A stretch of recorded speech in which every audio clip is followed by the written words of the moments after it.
శ్రీమాత్రేయ నమః. ఓం గురుభ్యో నమః. ఓం శ్రీమాత్రే నమః. అరుణాం కరుణాతరంగితాక్షీం ధృతపాశాంకుశపుష్పబాణచాపాం అనిమాదిభిరావృతాం మయూకైః అహమిత్యేవ విభావయే భవానీం. శ్రీమాత్రే నమః. ప్రేక్షకులకి ఆ లలితాంబిక అమ్మవారి యొక్క అనుగ్రహం పరిపూర్ణంగా కలగాలని మనస్ఫూర్తిగా కోరుకుంటూ మనం ఈరోజు కుజగ్రహం యొక్క మార్పు సెప్టెంబర్ 13వ తేదీ నుంచి అక్టోబర్ 28వ తేదీ వరకు ఉంటుంది. సెప్టెంబర్ 13 నైట్ 9:20 ప్రాంతంలో కన్యారాశి నుంచి కుజుడు తులారాశిలోకి మారుతున్నాడు.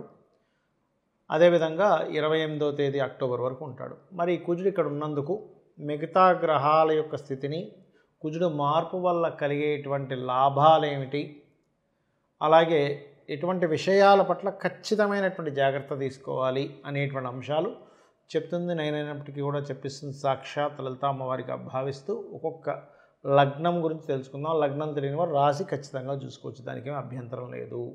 కర్కాటకం వారికి అక్టోబర్ 28 వరకు, సెప్టెంబర్ 13వ తేదీ రాత్రి 9:20 నుంచి అక్టోబర్ 28 వరకు కూడా ఈ యొక్క కుజుడు రవి ఇద్దరు కూడా 4వ స్థానంలో సంచరిస్తున్నారు. గుర్తుపెట్టుకోండి, ఎప్పుడైతే ఈ 4వ స్థానంలో సంచరిస్తున్నారో ఈ కుజుడు రవి పర్టికులర్గా ఇక్కడ ఇచ్చేటువంటి రిజల్ట్ ఏమిటి అని చెప్పి చూసుకున్నట్లయితే, ఇక్కడ ఈ 4వ స్థానం అనేటువంటిది విద్య, అంటే పిల్లలకి చదువు విషయంలో తెలియని ఒక స్ట్రెస్ వస్తూ ఉంటుంది. అయితే ఈ లగ్నానికి కుజుడు శుభుడే, రవి ధనాధిపతి కాబట్టి కొద్దిగా కొంత వివాదాలు జరిగి కొంచెం ఈ భూ సంబంధించిన విషయంలో వస్తాయి. కాకపోతే ఇక్కడ నీచబడ్డ రవండి కాబట్టి కొద్దిగా కుటుంబ సభ్యుల్లో తండ్రి తరపు వారితోనే, లేకపోతే గవర్నమెంట్ వ్యక్తులతో, గవర్నమెంట్తో కొంత భూ సంబంధించిన విషయాల్లో కొంచెం జాగ్రత్తగా ఉండాలి.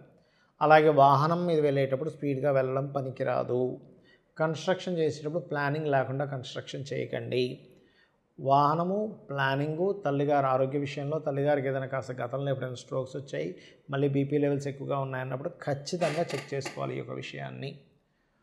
అలాగే మరొక విషయం ఏంటంటే, ఈ సింహం వారు, ముఖ్యంగా ఈ యొక్క కర్కాటకం వారు సింహానికి అంటే 2వ స్థానాధిపతి రవి అవుతున్నాడు కాబట్టి, ఈ కర్కాటకం వారు ధనాధిపతి వెళ్ళి నీచమవుతున్నాడు కాబట్టి తొందరపాట్లో ఏదో భూమి తీసుకుని అక్కడ స్ట్రక్ అయిపోతూ ఉంటుంది. కాబట్టి ఈ విషయంలో పర్టికులర్గా ఈ రవి నీచంలో ఉన్నంతసేపు, అంటే అక్టోబర్ 17 నుంచి ఒక నెల పాటు ఉంటాడు అక్కడ తులలో, ఆ సమయంలో జాగ్రత్త వహించాలి. గుర్తుపెట్టుకోండి. ఇక మీరు నిత్యము చేయవలసిన దేవతారాధన స్కందునికి ఎక్కువగా చేయండి, సూర్యభగవానుని యొక్క ఆరాధన ఎక్కువగా చేయండి. అన్ని విధాలా మీకు బాగుంటుంది.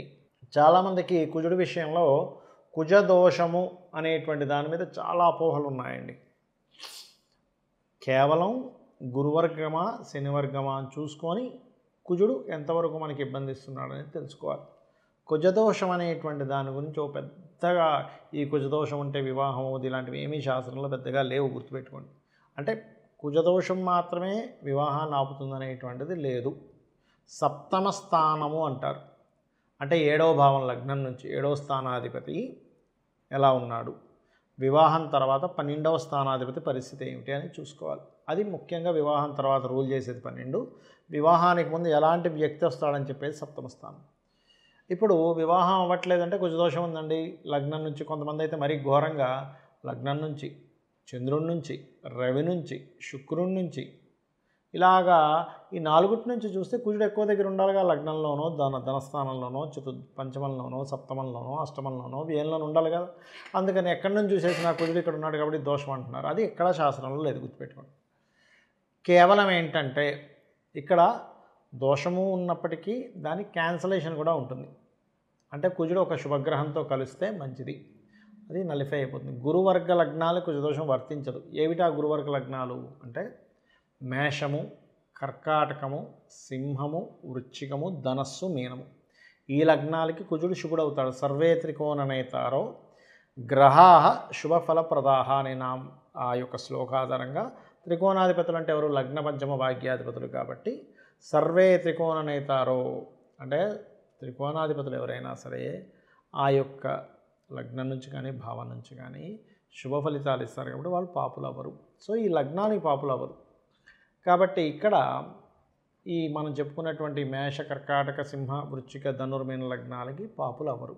అలాగే శుభగ్రహాలతో కలిసి ఉన్న కుజుడు ఎక్కువ ఫలితాలు ఇవ్వడు. ఇంకోటి ఏంటంటే కుజుడు అసలు ఎక్కడున్నాడు, ఏం చేస్తున్నాడు అని తెలుసుకోవాలి ఎప్పుడు కూడా.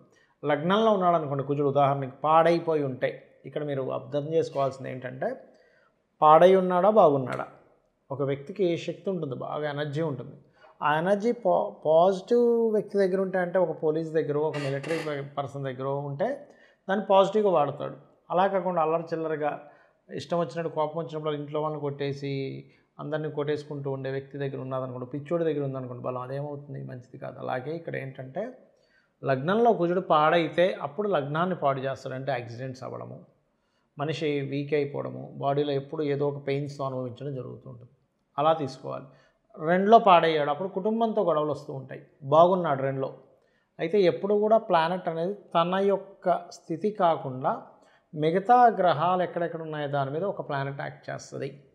నేను రెండులో ఉంటే కామన్గా అంటే లగ్నానికి శుభుడైతే భూమి మూలంగా ధనయోగం అంటాం. అయితే భూమికి కారకుడు ఎలా ఉన్నాడో కూడా చూడాలి. అక్కడ భూమికి కారకుడు అసలు ధనయోగాన్ని ఇచ్చే దాంట్లో ఉన్నాడా లేదా.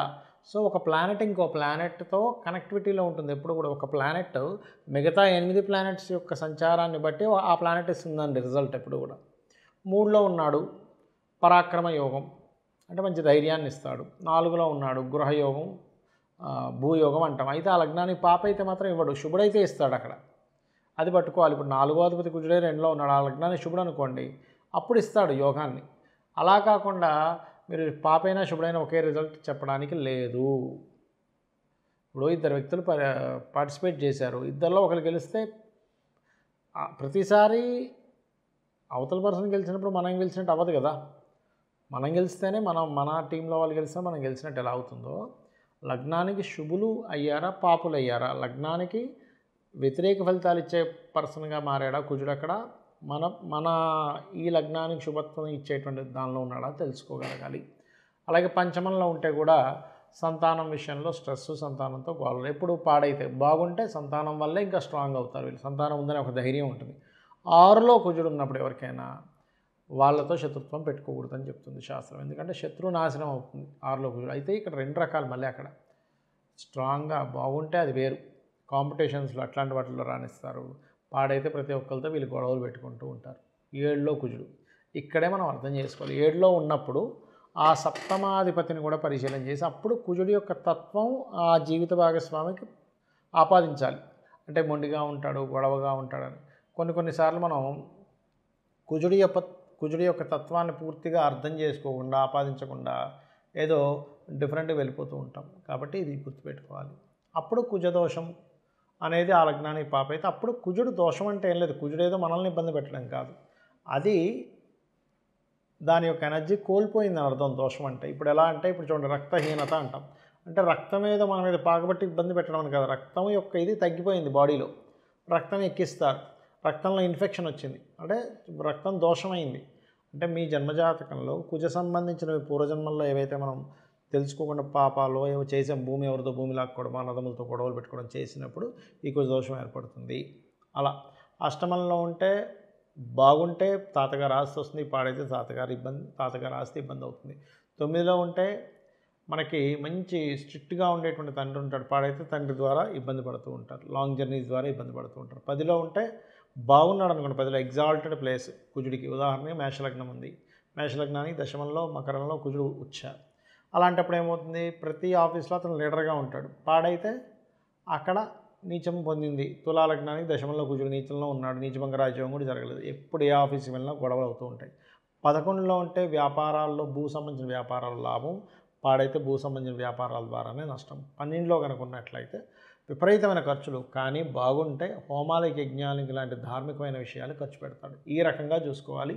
అదే కాకుండా మీ జన్మజాతకంలో పర్టికులర్ అసలు ఏ దశ నడుస్తుంది, కుజుడు పాడయ్యాడంటే కుజుడు పాడైపోయిన దశ నడుస్తుందా లేదా, బాగున్నా అంటే బాగున్న దశ నడుస్తుందా లేదా అనేటువంటిది క్లీన్గా అబ్జర్వ్ చేసుకొని మీరు తెలుసుకోవాలి. శ్రీమాత్రే నమః.